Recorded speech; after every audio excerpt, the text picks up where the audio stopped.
Definitely. I mean, every single thing that we do, even like when we're doing the sticks and chopping and stuff like that, it kind of works your mind and your hands. And you have to actually work it quicker whenever you have the sticks in your hands. So, I mean, it works. It works everything, honestly. A lot of new faces in that front seven group. What's the energy like in that room now? We just thinking about being champions. We're just thinking about stacking days and just buying in. That's all we really can do. We're just going to attack every day and just go at it like we're going to win it all. So. Do you see a unit that's better against the run? When you look at those new guys that are here, oh. That's been a problem the last 2 years. I definitely feel like we're definitely bringing a big emphasis towards the run, and I feel like we're gonna stop the run. I mean, that's a given. We're doing everything. We got the people to kind of do it. You know, we're stout in there, so I feel like we're definitely gonna stop the run this year. Anybody in particular that's been added that you think makes you better? Roy, Malcolm, just to name a few. But I mean, D Ham, like everybody, honestly. I mean, we're coming to work every day. I mean, each and every one of us are kind of like even matched, so it challenges us every day. We already know if one person mess up, another one like breathing down their neck, so it keeps us all on our A game. How about getting after the passer? Do you feel like this new scheme's going to get you guys a couple more sacks? I definitely feel like it will. I mean, everybody mugged up. You don't really know who's coming. You got 7 people on the line at one time. It's bound to work. You know, we're bound to get one-on-ones a lot more and be able to actually get there. We're going to be running a lot of man coverage in the back, which will give us a lot of time as well too. So. How do you and your teammates like hearing your name over the loudspeaker? How do we like it in our name? You like to hear your name. You want to drill. I mean, I feel like it definitely just keeps that competitive spirit going. I mean, like we're all trying to hear our name on our intercom, anyways, out there on the big field. So just hearing on the practice field, it's great. It's motivation. How much has it helped you, and maybe helped Jihad, for you guys to kind of reunite here?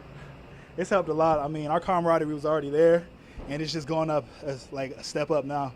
Now that we're in the pros now, you know, we're getting paid to do it now, but I mean, honestly, it kind of feel like college again. It's like that team camaraderie. You can't replace that, you know. And when you really buy into being a team, like that's when the wins really start coming on.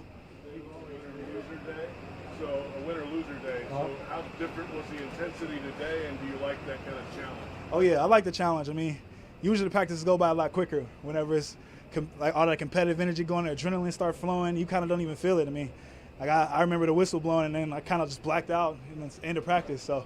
I mean, it feels good just being able to compete every day. What is Joe Collins' energy really like to be around? Oh, he's going to yell at you.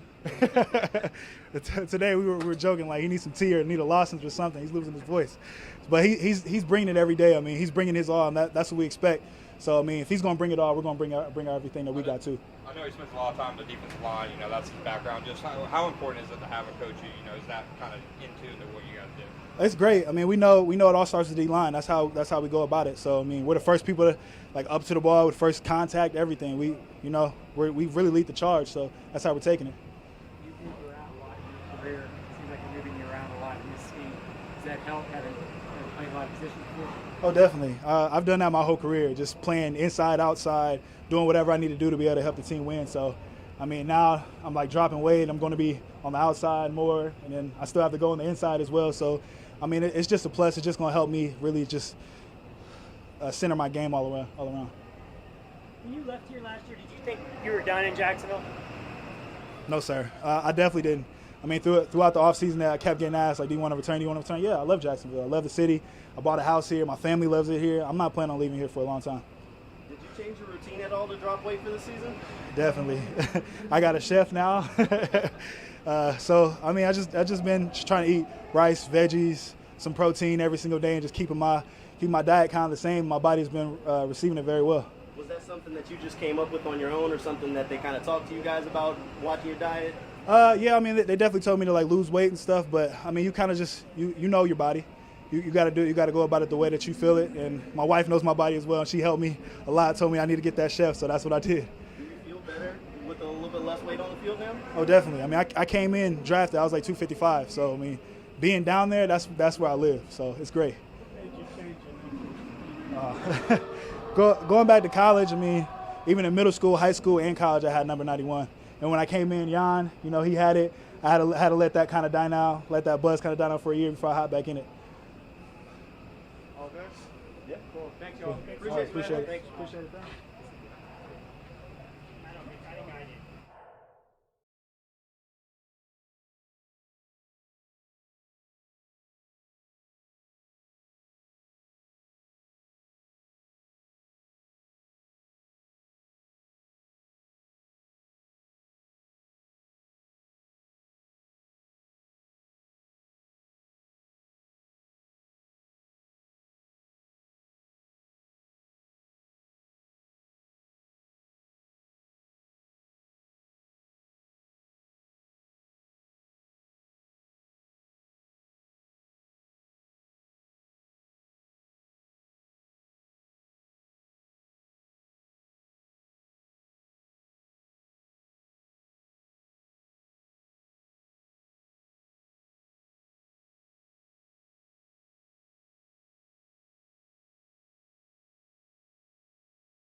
influence, impact that you felt from Marvin Jones' presence here? Having, a young guy now, you've got a veteran guy like that.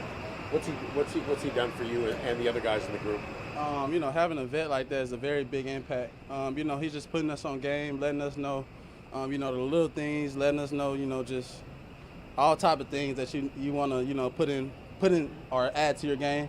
Also with the offense, he knows the offense very well. He's helping out in any little way possible. How quickly did you sort of get the sense that, okay, this guy's going to be a mentor for us?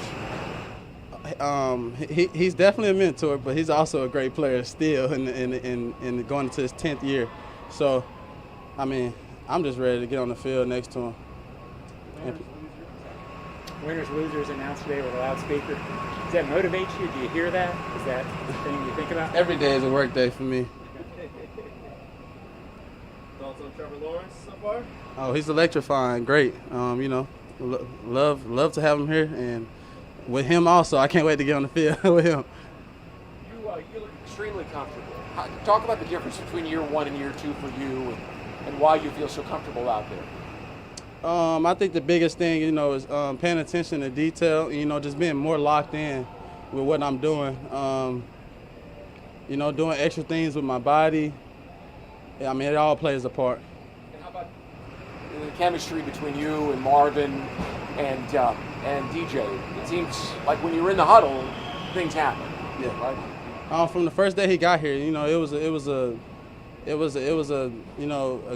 great. I don't know how to say it. We got off on the right foot as soon as we all saw each other. He loves to have fun, and me and DJ love to have fun all the time. So, and I think that's what it's all about: having fun while you working. So you can see the benefit of the time you spent at Clemson. Oh yeah. Oh yeah. How do you see it? Oh yeah, we had a good time. How do I see him on the field? How does it translate to the field? What do you see on the field that says that time at Clemson was well spent? Oh, even though we had our fun at Clemson, it was work, and this is basically an off day, but it's work. So that's what I love. He's going in his 10th year and he's still work, and I love being competitive, and I love someone making me work. So. How much better physically do you feel this year going into camp and stuff than you did as a rookie?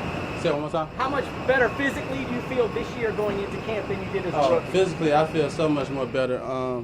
Doing those little things right with my body, doing extra with my body, just finally getting healed from, the surgeries I've dealt with. So I feel great. Was it frustrating last year to not be healthy, all year? I'm not the type of guy to make excuses. It is what it is. Did you put extra work in route running since last season? Of course, putting the extra work. I wouldn't say like a full route, but just working those small drills that relates to running routes. I've always been comfortable running routes. Is there something about Coach Bevel's offense that gets you the most excited for this season?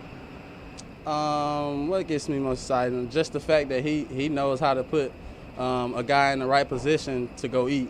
So that's the most exciting thing. A couple of your teammates kind of mentioned that they thought you had changed your body the most this offseason, been in the gym and gotten bigger, stronger, and faster. Did you change anything about your routine this offseason, or is it just working in the gym? Just working.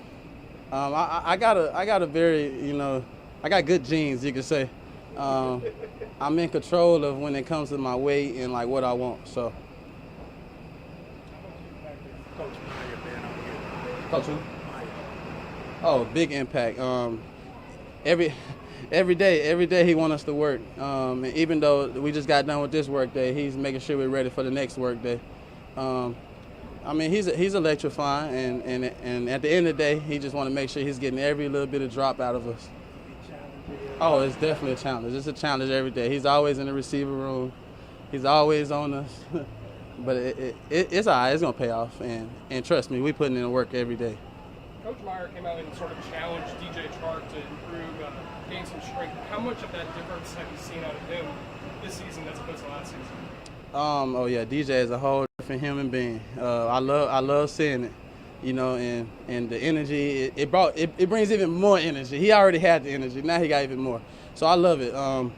you know, he's doing those little things the right way, and he's taking advantage of those, being stronger and faster. He was already fast, but being stronger and faster and things like that. When you look at the trio of you, DJ, and Marvin Jones, I mean, how excited are you to get out on the field and show the NFL what you three can do? Oh, I'm definitely excited. I mean, it's not a lot I can say right now, but I'm just ready to work, and I'm ready to, you know, experience good times and the bad times with them. Laviska, Sunday there is a scrimmage inside the stadium in front of fans. I'm guessing it's going to feel a little more normal to game day. Are you excited about that? Does that drive you more to have an even better practice? It does. I mean, nobody wants to get clowned out in front of everybody, so it definitely drives you a little bit. But regardless if the fans there or not, I'm gonna give my 100%, and I'm gonna give my all, and I'm gonna try to be as great as possible. So. Are you looking forward to having a preseason game this year? You didn't have preseason games last year as a rookie. Are you actually looking forward to be able to participate in one of those? Any day I get to put the pads on, I'm looking forward to it. What do you see as the potential for this receiver group as a whole? As a whole, what is it you want to see at the end of this year, at the end of next year? What do you want to see from that? I just want to see us achieve goals that we put on the table and do things that some guys haven't done. Can you give me an example of the goal you're talking about? I'm a wait on it.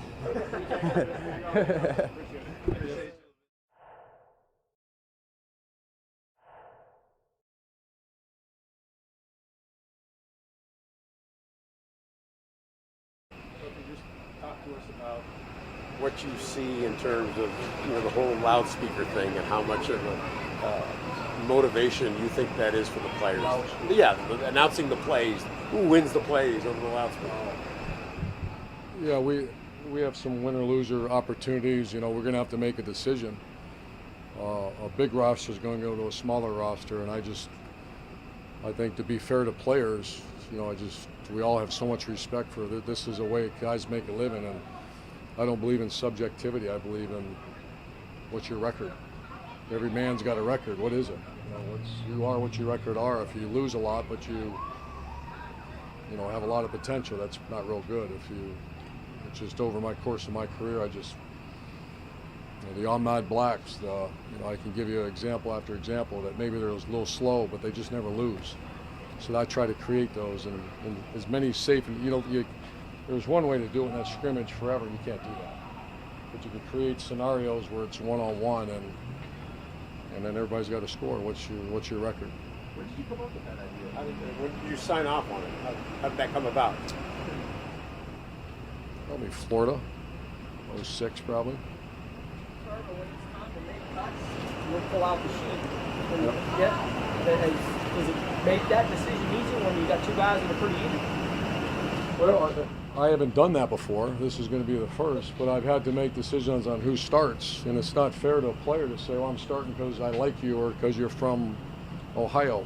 It's not. It's just here's the stats, and they say statistics are for losers, and my comment is usually losers say statistics for losers. So you got a record. What's your record? How's it going? And I just think that's a complete mentality that, the Tom Brady guy, his record's really good. You move him to the Buccaneers, it's really good. It's really good. What's it like to share the building with AEW, and did you ever think you'd get a chance to kind of participate? I'm a huge wrestling fan now. I actually am. I enjoyed. I actually first exposure to wrestling was with Fox when they had me go to when they signed on with what is it? World Wrestling WWE. Yeah, and I got to meet Vince McMahon and his daughter, and I was like, oh my gosh, this is cool. So I'm a wrestling guy now. What have you seen from your run defense a couple of days in pads, Coach? Run defense. You'd have to ask Joe. I'm more worried about people. I'm watching. Some of those guys that you signed, you were talking about free agents last week. Have they popped out at you? I don't want to start giving you names, and I'm not ready to answer that yet. But have you liked the energy from the guys since the pads have gone on? Yesterday was so-so. Today was really good. Today was good. But it's hard, man. This is he turned up the heat. This still isn't Gainesville heat yet, but it's hot and it's thick, and I admire guys who go do it. They were, especially the big guys, man. You just appreciate those big cats throwing 330-pound bodies around. So. Have you decided yet whether Trevor will play against Cleveland, and could that change after the scrimmage on Sunday? There's a reason why I hired Bevel and Schottenheimer, veteran quarterback coaches at this level, also veteran quarterback coaches with young players. So we have not had that dialogue yet. It's all about, I think today was red zone. That will come at the appropriate time. But I'm going to really lean heavily on those guys. Urban, you were just over there as a bunch of the guys are throwing footballs, and Shaq and Ray just grab the mic and kind of take over. Shaq and who? Shaq and Ray Sean Jenkins. Can you just describe the energy that they have and the fact that they've known each other since they were 7 years old? Yeah, and I was the anxiety of selecting players and paying people a lot of money without shaking their hand and know their families. And I think people rip me saying, well, that's the way it is. Well, okay, it's the way it is. So it's really uncomfortable for me, but A+ on those two. Really all of our Roy, Jahad Ward, I know Carlos, but Marvin Jones, Trent and his staff and our staff did a good job digging. Because those two you mentioned, it's every day. That's every day with those two. I know CJ was off working to the side. How close is he to getting back, and how much has not being out there kind of put him behind? He's, I think it's been November, October since last he played, and I have no idea. A really talented guy, good guy. It's almost like okay, he's back, COVID. Okay, he's back, 3-day acclimatization after COVID. Okay, he's back. So that's coming either tomorrow or the next day. It looked like it was a real hands-on approach with him today. Was that intentional? With who? CJ. I don't know. You mean like training staff? Like how to stretch, how to do this, how to do that. He's been gone. He had a shadow all day. Yeah, he's a 9th pick overall, and really talented. But talking about the stats, keeping them wins and losses. How much different is it? Before it was the depth chart, but now it's somebody's job. What is the weight of that as you go into that the first time? Well, I've been warned by colleagues that you gotta, and that's going to be a tough deal. You know the way I am about. We all are. My gosh. I just started thinking about these are guys' careers. We can't be wrong. That's not fair to that player. So that's why a lot of it's charted, and not charted when it's not competitive. That's not fair. So now when it gets competitive, everybody's going to have a score. Here's your score. Now that won't be the final decision. That's. Darryl, convince you that'd be a good idea to bring Marvin here. Did you say, hey, if you think he's a guy you want, go get him? That was same with Philip Dorsett. Darryl had a lot to do with that, and I don't know Darryl that well, but he's earned my respect because everything he said about Marvin, right on. Everything he said about Philip Dorsett, and he was very involved in those two. And Sanjay, I think Sanjay had one. Any specific things that you can recall that he said that stood out and that? Yeah, I think it's all, the reality is you had two very young, talented players that the organization invested in, Laviska and DJ Chark. Let's get a veteran pro that knows how to handle himself, and boy, he's been good. I can't overemphasize how good he's been for our team. Speaking of the scrimmage coming up on Sunday, I know we're a little ahead of it, but is it a similar script to practice out here? Will you change it up? What can we expect to see? We're going to, are you guys allowed to be there? Are they? On the field. With whistles. You won't see anything then. I don't know. We're going to meet tomorrow. I'm not ashamed to say I'm learning a lot of this from my veteran coaches on how to handle the first scrimmage. Because we have 3 preseason, I guess there used to be 4, and so I'm learning along the way. Sure, we're seeing Walker Little the right way. At what point do you start maybe thinking about moving other guys to, get him? I don't think we're there yet, but he's certainly right up there. That's every off day we have a 2-hour personnel meeting. So tomorrow we'll have another one. We had one on Sunday, and I have them, all the coaches ranked 1 through, because first of all, it's a starting 5, and then it's also, there's that cut limit, who's behind the cut line. And then we also do a mindset grade on each player. The mindset's competitive spirit, toughness, intelligence, leadership, and adaptability. everybody does that. So we'll spend over 2 hours on that tomorrow. Does he check all those boxes? So far, yeah, he's a guy that he's probably better than I thought, and I thought he'd be really good. Your tight end group, it kind of hurts to have O'Shaughnessy missing Yeah. time early in camp, but how valuable are the reps that those young guys are able to get while he's working his way back? Yeah, still the blocking piece I feel good about. The separation piece, we got a ways to go. One more, guys. John Talk Reed. a little bit. Does it stand out even more to you how quick his feet is, his balance? He's 300 and whatever he is, and he's under 20% body fat. And he had a nice set today in pass pro that lifted a guy off the ground a little bit. So he's got a lot of tools, and plus he's a Stanford grad. He must be smart. All right, we'll end on that. Thank you, guys. Appreciate it, Coach.